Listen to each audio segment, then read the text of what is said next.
Welcome back, ladies and gentlemen, to the Cardano Community Podcast, featured by Stakepool WEQNT. Today, we'll be looking at some of the most read articles about Cardano, Ethereum, and of course, we'll have to see what Elon Musk is up to again today. So let's dive right into it. So, Cardano and Ethereum, expect them to accelerate even more the moment. Wow, what a catchy title. Let's jump right into it. So, uh, basically, this article evolves around Ethereum. Expect them to accelerate even more the moment. Wow, what a catchy title. Let's jump right into it. So, uh, basically, this article evolves around a tweet. Some information that was given by Michael von Papa. Michael von Papa is a crypto analyst and a trader. The guy is known for doing pretty decent predictions, and I guess based on where he analyzed the markets, movements, crypto news, he tend to make pretty decent predictions, and I guess that's why many people tend to really listen to him. Anyhow, let's see what he has to say. So far, we are not seeing a bear market for altcoins in their BTC pairs. Both Cardano and Ethereum are doing really well. I'm expecting them to accelerate even more the moment Bitcoin finishes this downward trend. Okay, so basically, what Von Papa is saying here is that in recent weeks, what we've seen is that kind of like a decline in Bitcoin's price, and it has multiple factors, of course. Besides Elon Musk, kind of like let's say dropping Bitcoin, and the Chinese government who's really cracking down on Bitcoin mining, the decrease of the hash rate, we've seen the price plummet. I mean, we was up to like I think almost 65,000.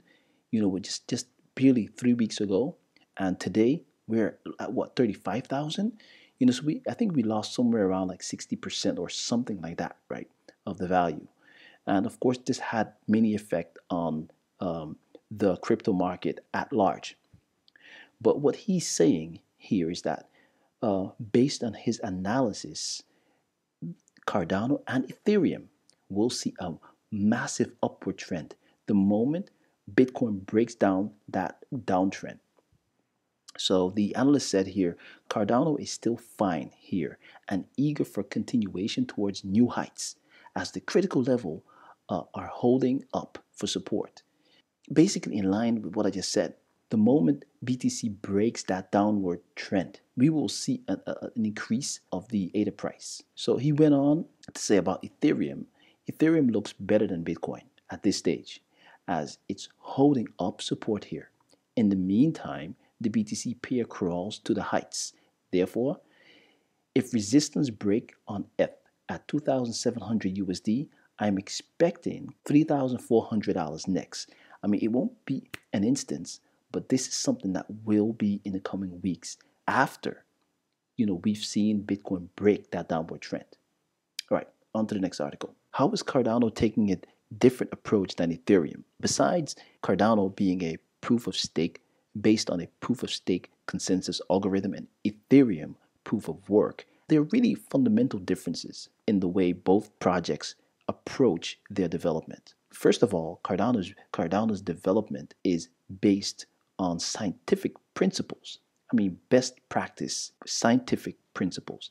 Ethereum, not. This is actually a really great article because Vitalik actually recently went on some podcasts, joined some conferences, and he really gave very honest and open answers, to some of the technical problems that Ethereum is facing in their transition, to a proof of stake consensus algorithm. And one of the answers, basically, or let's say one of the parts of this article that really drew my attention, that was the very final part, where it says here, in another recent conference, Vitalik Buterin had suggested that one of the biggest problems with his project isn't technical in nature, but had to do with people.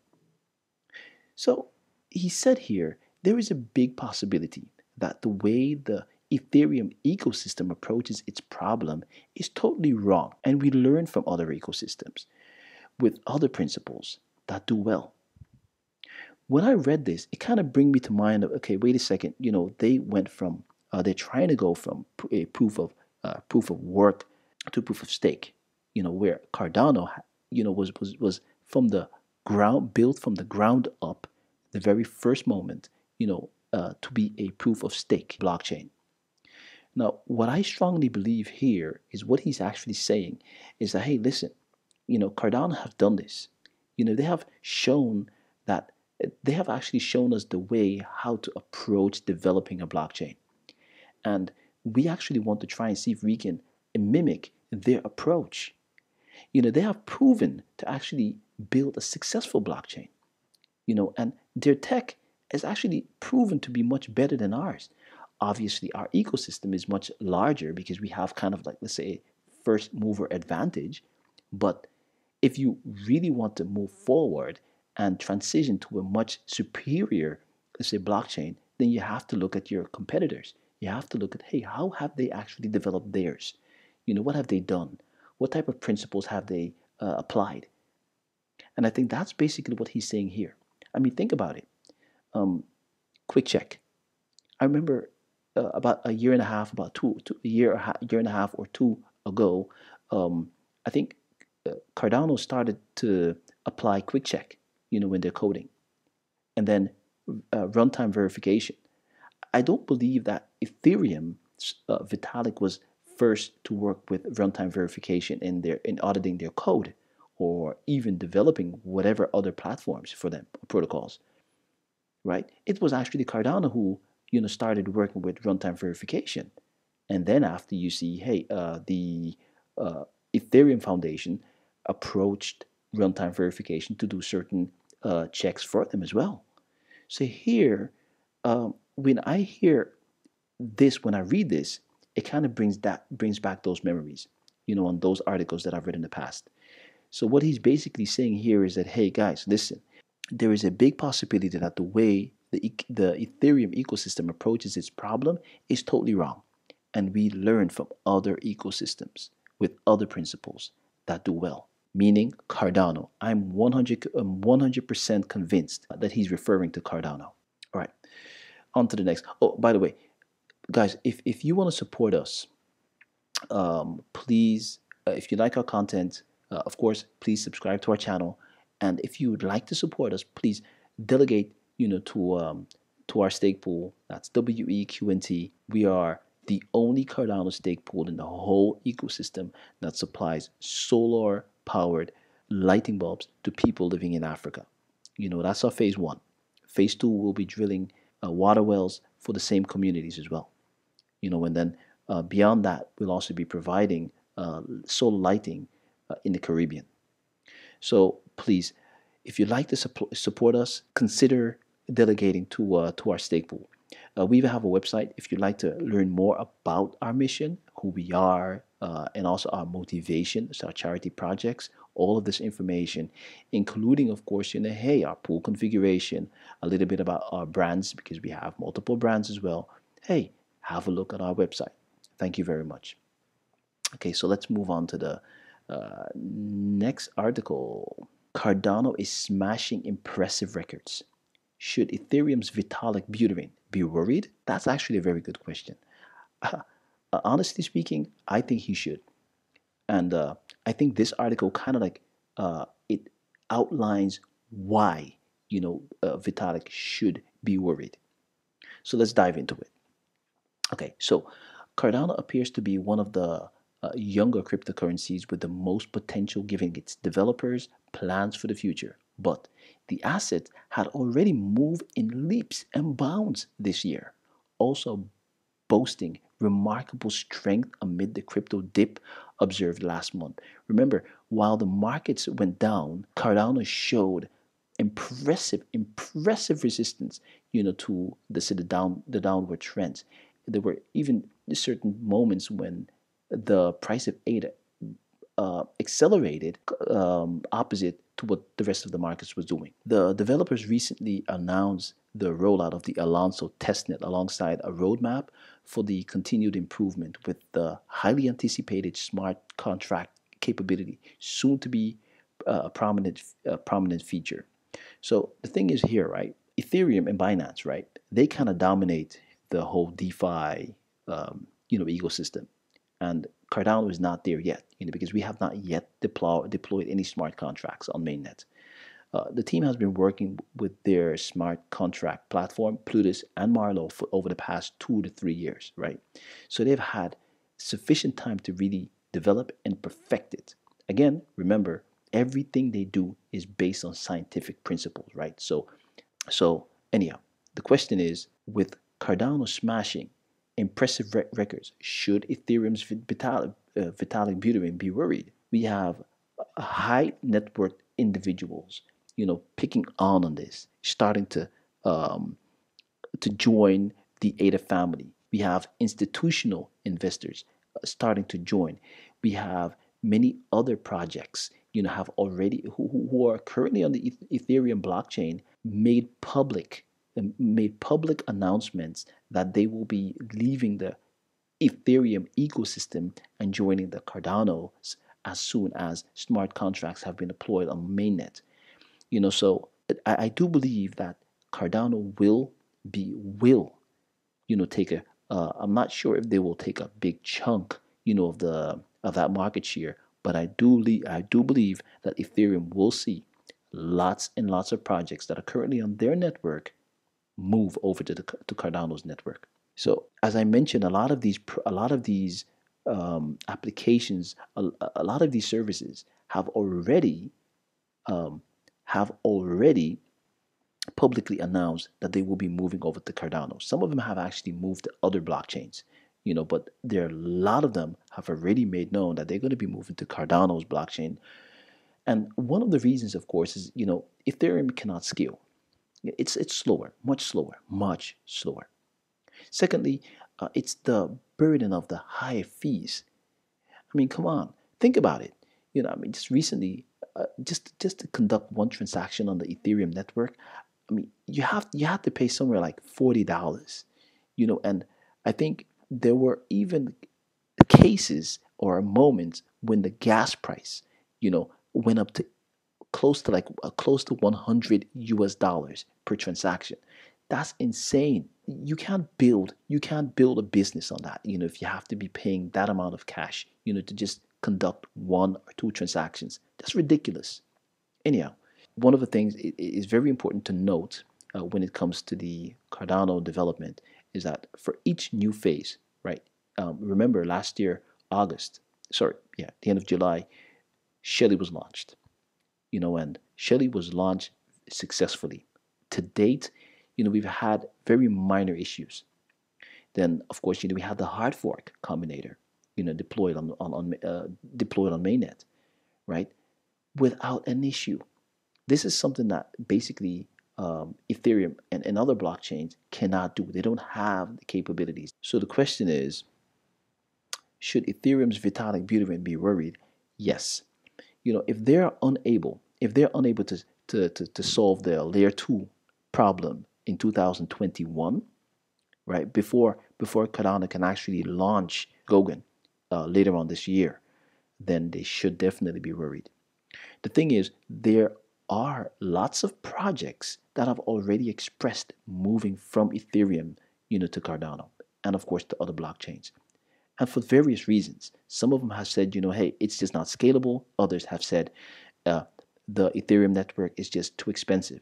The gas construction is just too expensive. You know, uh, you can't have people paying up to $100 or more just for one transaction. That's ridiculous. I mean, if you have to send, let's say, a value of $50 to wherever it may be, and that's going to cost you 100, do the math.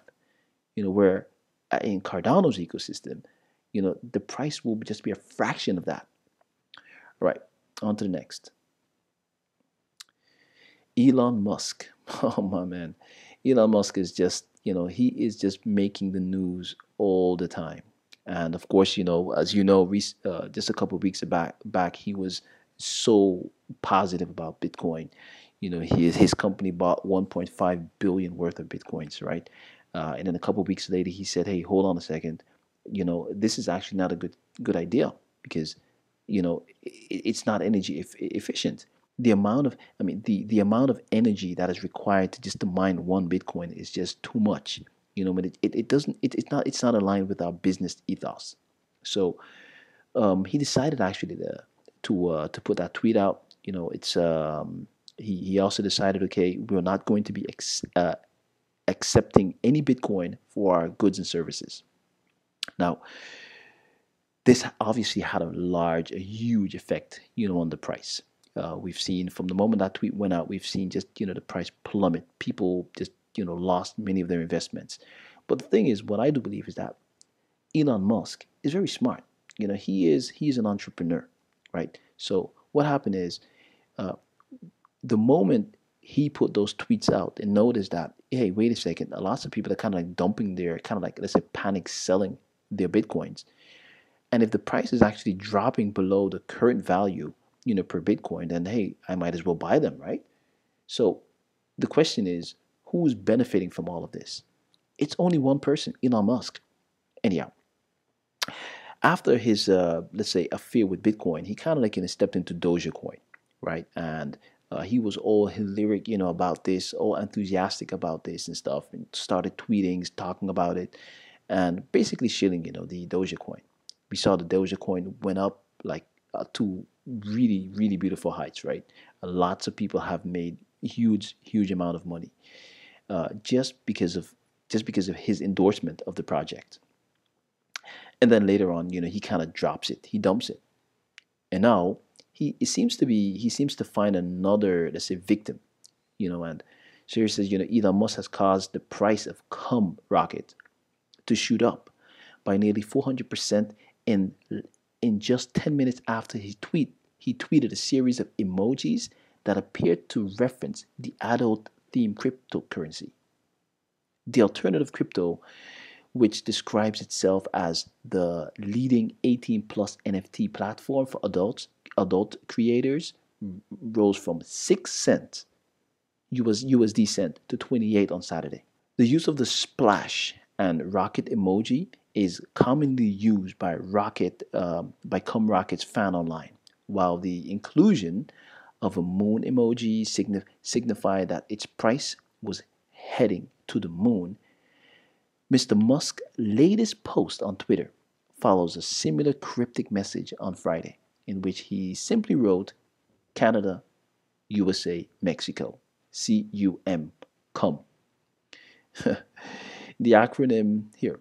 So the acronym produced by these three countries, combined with a flurry of other crypto-related tweets, meant that it was widely interpreted as an endorsement of the cement-themed cryptocurrency. Here, this was the tweet that he put out here on the 5th. I mean, you can say whatever you want about about Elon Musk, right? And I totally agree with the writer of this article. At the end, he just stated, it is never a good idea to make an investment decision just because someone famous says a product or service is a good investment. Never, never follow, especially people like Elon Musk. He is unstable and unpredictable.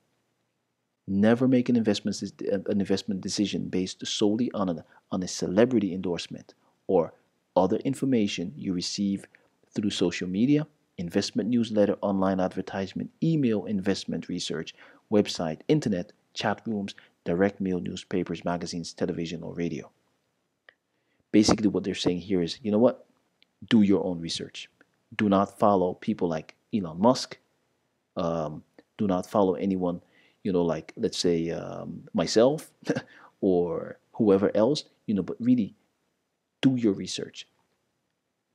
Seek out, really do your own research. That's the best advice that I can give you. So, and of course, do not use money that you're not willing to lose. All right. That said, thank you for listening today again. Once again, if you'd like to support us, delegate to our stake pool, That's one way of supporting us, or subscribe to our channel. The best way, is just one or the two, or both of them, of course. WEQNT, that's WEQNT. We are the first and actually the only stake pool within the Cardano ecosystem that provides solar lighting bulbs to people living in Africa, and later on the Caribbean. So just to give you an impression of what we do, these are the people that we support, with our project. And lots of work, great work that we basically our community allows us to do by supporting us. So just to give you an example here, we've been posting lots of information about our project, about our mission. We find it very important to be as transparent as possible, but also provide a very high level of accountability.